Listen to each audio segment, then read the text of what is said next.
नमस्कार मैत्रिणींनो, आज मी तुम्हाला स्कर्ट आणि स्कर्टवरील ब्लाऊज ह्याचं कटिंग आणि स्टिचिंग दाखवणार आहे। तर त्याच्यासाठी मी पहिले बेल्ट काढून घेतलेला आहे, तुम्ही बघू शकता। आणि मग नंतर अस्तर घेतलेला आहे। अस्तर मी 2 मीटर पूर्ण घेतलेला आहे आणि मला जेवढी उंची लागेल त्याच्यापेक्षा मी 1 ते 1.5 इंच कमी घेतलेला आहे। आणि हे माझं मेन फॅब्रिक आहे म्हणजे साडीचं, तर त्याच्यावरती माझी उंची आहे, उंची ही आहे माझी 30 आणि शिवून मला ती 31.5 ते 32 तयार करायची। तर मी वरती माझा 1.5 इंचाचा बेल्ट येईल, त्याच्यामुळे मी त्याच्यातून 1.5 इंच मायनस केलेला आहे, तुम्ही बघू शकता। आणि शिवून मला 32.5 तयार करायची आणि पूर्णच मी 3 मीटरचा सलग कपडा घेतलेला आहे। तुम्ही 3/4 सुद्धा काढू शकता, म्हणजे तुमचं जेवढं कमर घेर असेल त्याला तुम्हाला 3 ने गुणायचं आणि 4 ने भागायचं। जे तुमचं उत्तर येईल तो 3/4 तुम्ही काढायचा आणि त्याच्यात तुम्हाला जेवढा मोठा घेर पाहिजे तेवढं तुम्ही 5, 6, 7, 8, 9, 10 ते 11 इंचापर्यंत एक्स्ट्रा ॲड करू शकता। तर मी काय केलेलं आहे, अखंड 2 मीटर पहिले मध्ये अस्तर घेतलेला आहे आणि वरती 3 मीटरचं मी आपलं मेन फॅब्रिक घेतलेलं आहे, तुम्ही बघू शकता। आणि हे एकाच साईडनी कट करायचं आहे, पूर्ण अखंड जसाच्या तसा पूर्ण घ्यायचा आहे, कारण की आपल्याला स्कर्ट करायचं आहे म्हणून त्याला एकाच बाजूने फिटिंग येईल। आणि बेल्टच्या मापामध्ये मी पूर्ण त्याला प्लीट्स टाकून घेतलेले आहे अस्तरला मधल्या बाजूने। त्याचप्रमाणे आता हा वरचा कपडा जो आहे आपला स्कर्टचा, म्हणजे जो साडीचा वरचा कपडा आहे, त्याला मी एक साईडने डबल फोल्ड करून घेते, म्हणजे आपले दोन्ही बाजूला धागे जाणार नाही, म्हणून मी त्याला पूर्ण डबल फोल्ड करून घेतलेला आहे। आणि तुम्ही बघू शकता आता मी कमर घेराच्या मापामध्ये पूर्ण प्लीट्स टाकून घेते, कारण की आपला जो वरचा कमरेचा बेल्ट येईल त्याच्या मापामध्ये सगळ्याला प्लीट्स टाकून घ्यायचे आहे। अस्तरच्या मापामध्ये हे पण तयार करून घ्यायचं आहे वरचं फॅब्रिक, एकाखाली एक प्लीट्स व्यवस्थित टाकायचे आहेत, तुम्ही बघू शकता। नंतर माझ्या प्लीट टाकून रेडी झालेल्या आहेत आणि मी आता मोजून घेते की माझ्या बेल्टच्या मापात प्लीट तयार झाले आहे का नाही। तर माझ्या प्लीट्स तयार झालेल्या आहेत। आता मी नंतरून त्याला अस्तर जॉईन करून घेईल, तुम्ही बघू शकता। आता मी वरतून त्याला अस्तर अस्तरला पण तसंच दोन्ही बाजूला डबल फोल्ड करून घ्यायचं, म्हणजे आपला धागे बाहेर निघणार नाही। आणि आता मी त्याला अस्तर आणि कपडा दोन्ही एकसाथ टिप मारून घेते।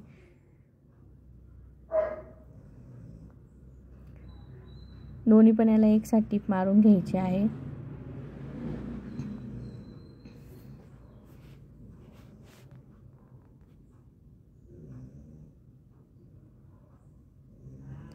आता आपली टिप मारून रेडी झालेली आहे आणि खाली सुद्धा 3 इंचापर्यंत 3 ते 4 इंचापर्यंत सरळ टिप मारायची आहे अस्तरला आणि कपड्याला, कारण की तिथे थोडासा भाग आपल्याला ओपन ठेवायचा आहे, तुम्ही बघू शकता।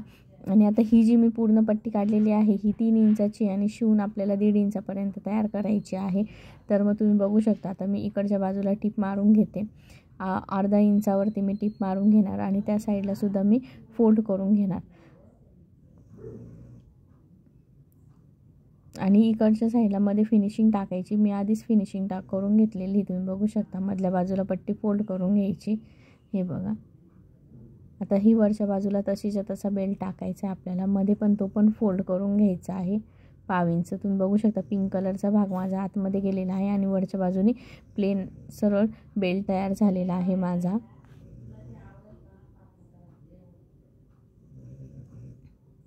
तर याला पण व्यवस्थित प्लीट्स टाकून घ्यायची त्याच्या मापामध्ये। ते झाल्यानंतरून वरतून 3 ते 4 इंच खाली यायचं, ते थोडंसं मोकळं ठेवायचं, कारण की आपल्याला सीटमधून वरती जायला हवं म्हणून। आणि 3 ते 4 इंच खाली आल्यानंतरून टिप मारायची। पहिले मी आपला मेन जो साडीचा कपडा आहे त्याला पहिले टिप मारून घेतलेली आहे आणि मग त्याच्यानंतरून बाहेर अस्तरला टिप मारलेली आहे, तुम्ही बघू शकता। मेन कपड्याला पहिले आधी टिप मारून घेतली आणि मग नंतरून अस्तरला टिप मारली, दोन्ही घेर वेगवेगळे जॉईन करायचे आहेत। आणि हे बघा आपला स्कर्ट आता मस्त रेडी झालेला आहे, तुम्ही सुद्धा अशा पद्धतीने स्कर्ट तयार करू शकता। आता लगेच आपण याच्यावरचं ब्लाऊज करायला घेऊ, तुम्हाला मी ब्लाऊजचं कटिंग सांगते। ब्लाऊज आपल्याला 20 उंचीचं तयार करायचं आहे आणि अस्तर मी 1 इंच कमी घेतलेलं आहे, म्हणजे अस्तरची उंची ही 19 आहे। खांदा आणि मुंडा 5-5चा आहे आणि छाती ही माझी 22ची आहे, लहान मुलीचंच माप आहे, म्हणजे 22ची छाती आहे, 20चं कमर घेर आहे आणि 24चं सीट घेर आहे तिचं, म्हणजे जिथे मला कट टाकायचं आहे ते 24चा आहे। तर मग त्याच्यासाठी मी आधी काय केलेलं आहे, अस्तर कट करून घेतला आणि कपडा पण कट केला आणि त्यांना पफ स्लीव्ज हव्या होत्या म्हणून पफ स्लीव्ज आधीच रेडी तयार करून घेतलेला आहे। आणि अस्तर आणि कपड्याला आता मधल्या बाजूने व्यवस्थित टिप मारून घ्यायची, अस्तर आणि कपडा पहिले जॉईन करून घ्यायचा, तुम्ही बघू शकता। आणि जे पण साईडला एक्स्ट्राचं फॅब्रिक उडेल आपलं ते कट करून टाकायचं आहे। आता दुसऱ्या बाजूला पण अस्तरला मधल्या बाजूने मी फोल्ड करून घेतलेला आहे आतल्या बाजूला फोल्ड करून घ्यायचं. अस्तर हे कपड्यापेक्षा कमीच असतं आपलं नेहमी. 1 ते 1.5 इंच अस्तर हे कपड्यापेक्षा कमीच ठेवायचं. याला पण आता व्यवस्थित टिपा मारून घ्यायच्या आहे.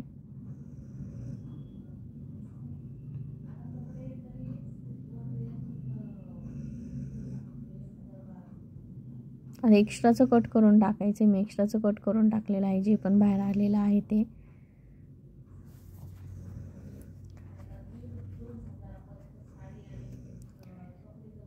त्याच्यानंतर याचा सेंटर, आता हा बॅक झाला माझा, सेंटर काढायचा. आणि मी पहिले आता फ्रंट बाजूचा पॅच तयार करून घेते आहे. तुम्ही बघू शकता मी कॅनव्हासवरती पॅच काढून घेतलेला आहे. आधी त्याला प्रेस करून घेतलेला आहे कॅनव्हासला आणि याचा सेंटर काढून घेतलेला आहे. मी पुढचा गळा हा 4.5 वरती काढलेला आहे आणि गळा रुंदी ही 2.25 टाकलेली आहे. एक लक्षात ठेवायचं की आता आपल्याला हा पॅच बाहेरच्या बाजूने काढायचा आहे, म्हणून आतल्या बाजूनी बाहेर काढायचं, म्हणजे अस्तरच्या बाजूने हा सरळ बाजूवरती काढायचा आहे. तुम्ही बघू शकता मी अस्तरच्या बाजूला टिप मारते आहे मधल्या साईडनी. आणि हा दरवेळेस आपण काय करतो, सरळ बाजूने आत टाकतो नेहमी गळा आपल्याला करायचा असल्यावर. फक्त पॅचचे गळे करायचे असले की हे आतल्या बाजूने बाहेर काढायचे, हे एवढं लक्षात ठेवायचं. आता मी टिप मारून घेतली आणि याला छोटे छोटे नॉचेस देऊन घेते, म्हणजे आपली फिनिशिंग गळ्याची छान येईल. तुम्ही बघू शकता माझा गळा गोल राऊंडमध्ये रेडी झालेला आहे. माझा पॅच पण रेडी झालेला आहे. आणि हा पॅच मी पदराचा जो कपडा उरलेला होता त्याच्यामध्ये तयार करून घेतलेला आहे. जे काठ उरलेले होते पदराचे खालच्या बाजूचे, त्यामध्ये तो काठ काढून मी फ्रंट बाजूचा पॅच तयार करून घेतलेला आहे. आणि याला मी त्रिकोणमध्ये लेस लावून घेते आहे गोल्डनची, ती आतल्या बाजूने टाकते मी आणि तशीच टिप मारून घ्यायची फिनिशिंगमध्ये. ह्याच्याने अजून छान आपला पॅच दिसायला लागतो. आता फ्रंट तयार झालेला आहे, आपण बॅक पण तयार करून घेऊया. बॅकला पण मी 2.25 गळा रुंदी टाकलेली आहे, तुम्ही बघू शकता. आणि नंतर 7 इंचावर उभा गळा घेतलेला आहे आणि 2.5 ते 3 इंचावरती मधला तो छोटा गळा आहे त्याला शेप दिलेला आहे. आणि हा मागच्या बाजूला मी छोटा पान याच्यासाठी टाकला की डोक्यामध्ये काढायला आणि घालायला सोपं जायला हवं, म्हणून मागच्या बाजूला मी छोटा पान काढून घेतलेला आहे. आता त्याला पण तशीच फिनिशिंगमध्ये टिप मारायची आणि ह्याला पण आतल्या बाजूनी कट करून घ्यायचं आणि छोटे छोटे नॉचेस द्यायचे. आता तुम्ही बघू शकता हा बाहेरच्या बाजूने मी आत टाकलेला आहे, कारण की हा पॅच वगैरे काही नाही, आपल्याला तसा गळा तयार करून घ्यायचा आहे. म्हणून हा सरळ बाजूवरून उलट्या बाजूला उलटवायचा आहे, म्हणजे अस्तरच्या बाजूला उलटवायचा आहे. आणि अस्तरच्या बाजूला उलटवताना तुम्ही बघू शकता फिनिशिंग पण व्यवस्थित द्यायची त्याला. बाहेरच्या बाजूला टोको काढून घ्यायचे, मी बाहेर टोको काढून घेतलेले आहे. आणि आता वरतून याला प्रेस टिप टाकून घ्यायची.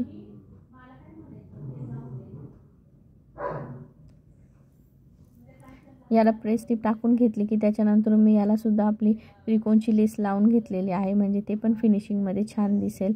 दिसायला पण आपला मागचा नेक पण पुढच्या नेकप्रमाणे काहीतरी क्रिएटिव्ह आणि मस्त दिसेल. तुम्ही बघू शकता याला सुद्धा मी लेस लावून घेते. आणि वरच्या बाजूला इथे काज बटन किंवा काज हुक पण लावू शकता तुम्ही. मी त्याला काज आणि हुक लावून घेणार आहे.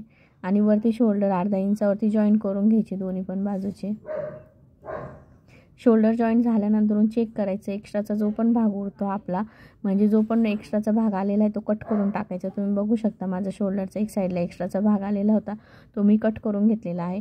आणि व्यवस्थित मुंडे पण चेक करून घ्यायचे, खालची आणि वरची बाजू एकसारखी सेम आली पाहिजे, म्हणजे आपले कट टाकताना खालीवर होणार नाही आणि आपला ड्रेस पण दिसताना व्यवस्थित दिसेल. तुम्ही बघू शकता मी एक्स्ट्राचं सर्व कट करून घेतलेलं आहे.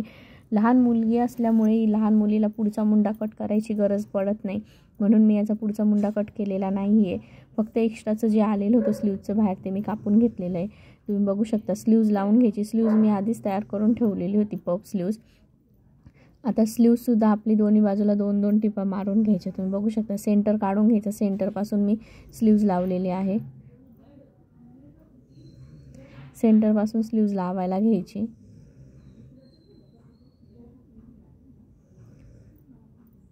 लहान मुलींच्या ड्रेसला शक्यतो पफ स्लीव्ज टाकायच्या, पफ स्लीव्ज ह्या जास्त छान दिसतात.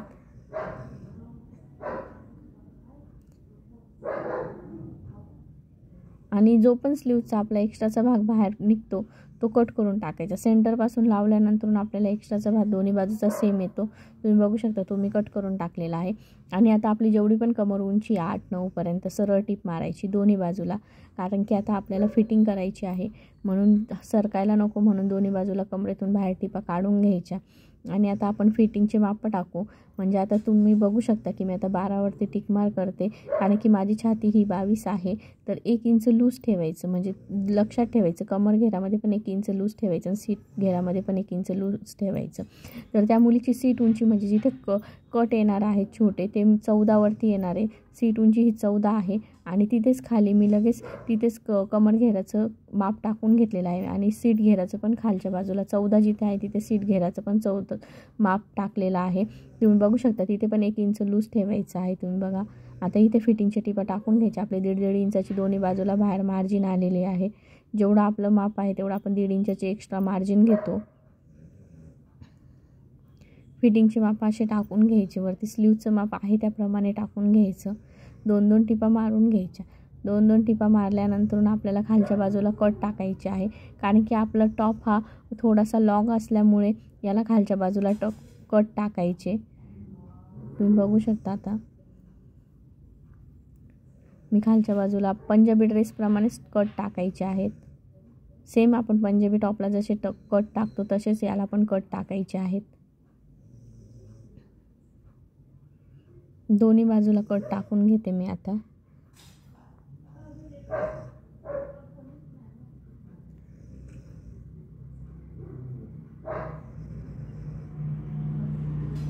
तुम्ही पण अशा पद्धतीने करून बघा, ड्रेस खूप छान होतो। आणि माझा व्हिडिओ जर तुम्हाला आवडला असेल तर लाईक आणि शेअर करायला विसरू नका आणि सबस्क्राईब पण करा आणि तुमच्या फ्रेंडला जे पण तुमच्या घरामध्ये टेलरिंगची कामं करतात त्यांना माझा व्हिडिओ शेअर करा। Thank you watching to my video. तुम्ही बघू शकता आता मी मस्त फिटिंग करून घेतलेली आहे आणि आपला टॉपसुद्धा रेडी झालेला आहे। कसा वाटला तुम्हाला टॉप मला नक्की कमेंटमध्ये सांगा। स्कर्ट आणि स्कर्टवरील ब्लाऊज असं पण याला म्हणतात, तुम्हाला पण माहिती, बरेच वेगवेगळे नावं असतात प्रत्येक ठिकाणी।